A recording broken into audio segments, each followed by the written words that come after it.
G-Plan and my journey is, the easiest way to explain G-Plan and my journey is it's my childhood. So everybody around me had G-Plan furniture. It was like the pinnacle. It was almost as if you've made it if you had G-Plan furniture, especially in the 70s and the 80s.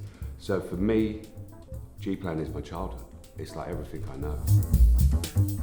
I think this collaboration between myself and G-Plan is, I know it's going to sound corny and very cheesy, but like a match made in heaven. Because at the end of the day, it's like I grew up with G-Plan. I love G-Plan's furniture. So the pairing is just perfect. I love hidden secrets. So on every piece, there's a bit where you've just got a lovely hint of me. So whether it's the badge or whether it's a pop of colour, we worked together on the design to just make sure that they was there with the classic designs, but also I was there with that quirkiness, just to allow people to enjoy the furniture or have a talk about it.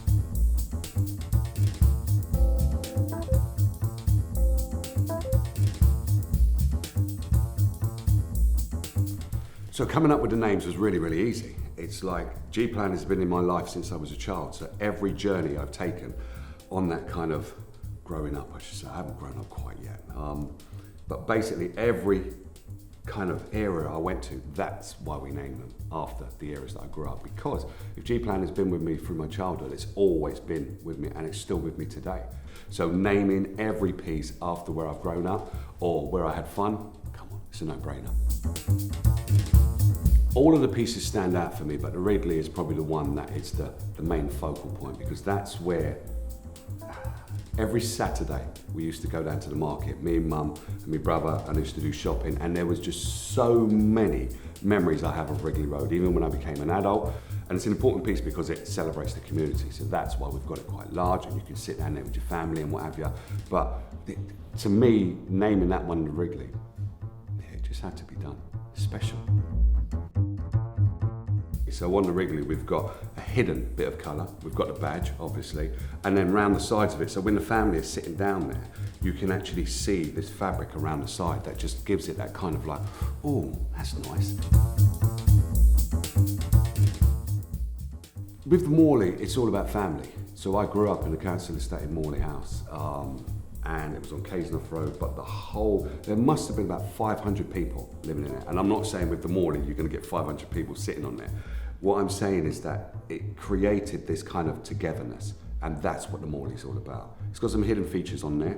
We've got a USB, obviously you've got the recline for some old timers like myself, and then you've got a storage unit, because one of the things I find on sofas is that there's nowhere to store something, and if you do store it, it's normally on the floor, you get up and you're going to kick it over. But what we've done is made sure that you've got it tucked away, so you can either store your books, your magazines, your remote control, and my cup of tea will be stored in there so no one kicks it over. That always happens. What I love about the Albion, and it's going to sound really weird what I'm about to say, but I love the scooped arm because it reminds me of a chip. And on Albion Road, when I was growing up, there was a chip shop that I used to go to, and they always had like chips that wasn't straight. I don't know how they did it, but it was really, really weird. So for me, having that design in there is absolutely cool, because it does remind me of the fish and chip shop I used to go to every Friday. On the album, what we've got is some sleek and minimal designs, and you've got a hint of me, so around the side of it, you've obviously got a splash of colour, but also you've got this wooden plinth, and it's just, it would fit in any modern home. For me, it's really, really important, the soft furnishings and the kind of adding those little details, because some people might not like my boldness. It might be a bit too much for them, but they can have a cushion that has a hint of me. So you have the detail with the button, because I love putting a button on something. The design process was coming up with something that was related to my youth. In Stamford Hill, I went to my first ever youth club.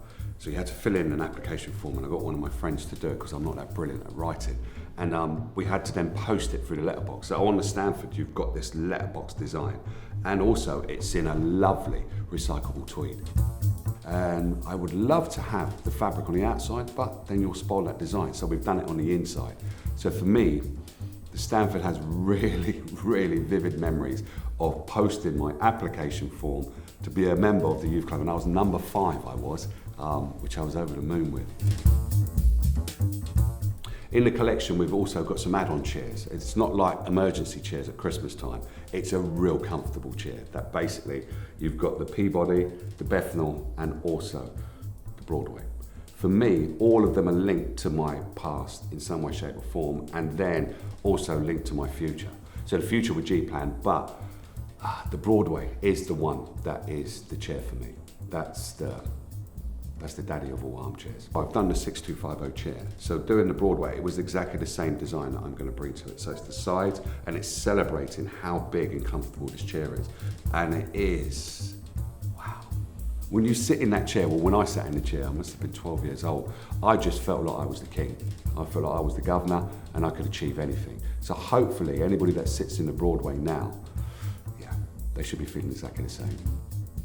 The Peabody for me is a classic design, and it arcs back to that retroness because it reminds me of the old 1950s kind of armchair that you sit in and you kind of like spin around and you feel like you're on a spaceship. That's what it feels like to me. I think fabric choice and the patterns that you put with that are really, really important. They can be quite striking, they can be quite bold, or they can be toned down. The beauty with working someone who has the history, such as G-Plan, you've got some designers that know about fabric, so going and working with them, it was really, really easy. The Bethnal for me is a chair that reminds me of my start of my TV career.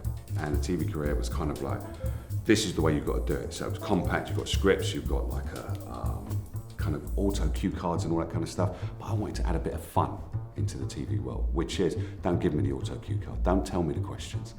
I'm going to give you the Bethnal. And the Bethnal is just like, this is the way we do it. We're from Bethnal Green, East End. G-Plan has all of these craftspeople just able to come up with designs, and if you have a new design, no one knows how to do it. But basically they've got these people that can figure out, test, so on and so forth. So us two coming together was just like, wow, because I love to push the boundaries. Working with the design team, working with the people that make the frames, working with the people who've got to upholster it, it's a real team collaboration. And all I've done is just brought little old me.